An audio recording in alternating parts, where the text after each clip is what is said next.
Desde Salinas de Gortari hasta Claudia Sheinbaum, México ha vivido escándalos de corrupción con cifras tan grandes que al final de este video vamos a responder algo brutal.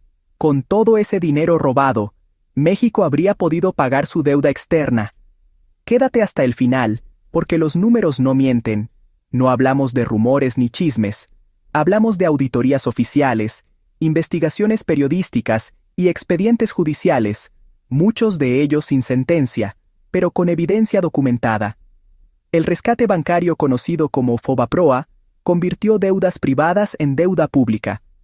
El costo estimado fue más de 500,000 millones de pesos, valores de la época, que hoy equivalen a billones. Ningún funcionario de alto nivel fue encarcelado. Tipo de impunidad política y judicial. En el sexenio de Zedillo, el caso Pemex Gate desvió 500 millones de pesos de Pemex para financiar campañas del PRI. Hubo pruebas documentales. Solo hubo sanción administrativa al partido, 0 responsables penales. Durante el sexenio de Fox, los videoescándalos mostraron a funcionarios grabados recibiendo dinero en efectivo. Existió evidencia en video. Los procesos quedaron inconclusos, sin sentencias relevantes para altos cargos. Calderón tuvo como secretario de Seguridad a García Luna, quien fue condenado en Estados Unidos por vínculos con carteles. No fue juzgado en México. Calderón no ha sido procesado. Los daños económicos y de seguridad son incalculables. En el sexenio de Peña Nieto, el caso Odebrecht implicó sobornos millonarios para contratos públicos, más de $10 millones en sobornos documentados. Hubo varios implicados, pero sin sentencia firme global. La estafa maestra desvió más de 7.600 millones de pesos usando universidades públicas y empresas fantasma. Altos funcionarios quedaron impunes.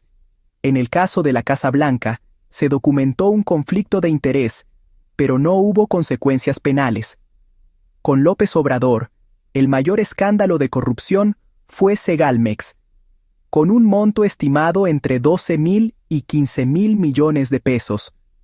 Solo funcionarios medios han sido procesados, mientras que los altos responsables siguen sin sentencia. En el caso de los bonos basura de la beneficencia pública, hubo fraude financiero con recursos públicos, pero los procesos siguen abiertos y sin condenas definitivas. En el periodo de Claudia Sheinbaum, aunque el sexenio no ha concluido, ya existen investigaciones por irregularidades administrativas y contratos. Importante. Aquí no se acusa culpabilidad, se habla de procesos en curso. ¿Cuánto dinero estamos hablando? La estimación conservadora acumulada, solo de casos documentados y sin inflación completa, es la siguiente: Fobaproa, más de 500,000 millones de pesos. Pemex Gate, 500 millones de pesos. Odebrecht y Lozoya, cerca de 10,000 millones de pesos. Estafa maestra, 7,600 millones de pesos.